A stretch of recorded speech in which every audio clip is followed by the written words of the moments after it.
Hey guys, what's going on? This is Qwebb again. I wanted to talk about two trade opportunities. One that I did take and the second one that I pointed out but decided not to take and the reasons why.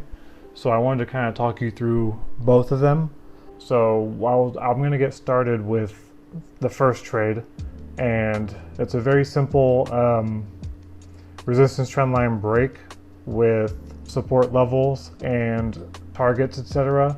So this was around 7:54 a.m. identified this resistance trend line right here. First thing we need to kind of talk about is points of interest, and I'm going to just say POIs for short. There's multiple points of interest on this chart. First one would be like a level. A level is a point of interest. Resistance trendline is a point of interest. VWAP is a point of interest. The 15-minute opening range, the top of it is going to be a point of interest, and the bottom of it is going to be a point of interest. So there's three things that can happen at a point of interest, and I'm going to refer to this little paint guide that I made. So a level, three things that can happen at a point of interest. It can reject, so it can either touch it and then reject off of it, or reverse off of it. It can just straight up break through it without even caring about it. And the third option would be it could break, retest, and then continue. And that one is actually my personal favorite, the break, retest, continuation, because the retest is your opportunity to get in and join the move, the momentum up.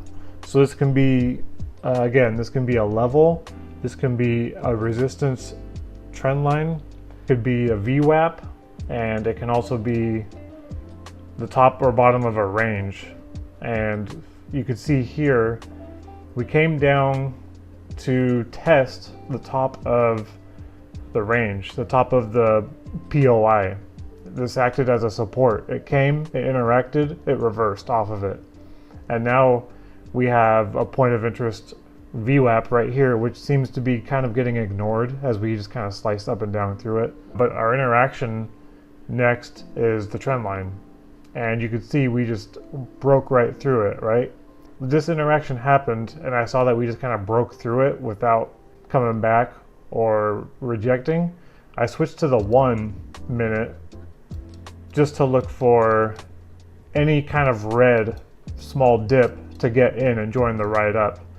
And this was all that I got. Small pullback to get in and then join. Switch back to the 5, and then you want to identify what is your next POI. And the first POI that we're going to interact with is that previous high resistance level. So that's going to be first target 1. The next POI is our next resistance level. And I identified that from just zooming out and scrolling back. And right here is where we hit resistance. And right here we hit resistance. So this is a resistance level. This is a wall. So that's target 2. So we get our break, push to target 1, hit, trim, then further continuation up to target 2. And that was fully exit. And you can see we hit this target 2 and we rejected off of it. So that wall is still strong, that wall is still valid, and that's what happened. So that was that trade. That's how I was able to hit 82% gain, get in on the break and that small 1 minute drop. That was my entry for continuation up to target 1 and target 2. The next trade that I wanted to talk about was a skip that I did not really like so much, and I'm going to tell you why, is this one right here. So this is around 11:45-ish. I said VWAP and res level are stacked at the wall right there. It's not a great setup because the resistance trendline break gets immediately met with a wall. I need to see above that wall for better clarity and more upside. So we'll go look at that really quick, which was right here.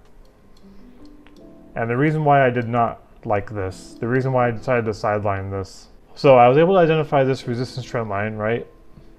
And our upside potential, if we did get our break, the upside potential, you're gonna hit a wall almost immediately. That's kind of a small reward setup. It's just not much there.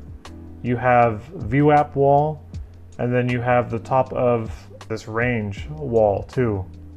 So the reward was small. I chose to just kind of spectate this and see what was going to happen. I predicted we would just hit that wall and then come back down, which that's what happened on this first 5-minute candle. We touched it, came back down. This one tried, rejected. Try again, rejected. That's why I skipped that, because the opportunity reward was just too small to not even be kind of worth taking it. Whereas with this one, you have a bigger reward for your first wall is higher up here, and then you have a target 2 up here. But over here, we were just kind of ranging, break, wall immediately, another wall immediately, back down. So that was why I chose to skip that, and this was the breakdown of why I took this. Hopefully that makes sense. If there's any questions, feel free to ask. Love talking about this stuff, and I will catch you guys in the next one. See ya.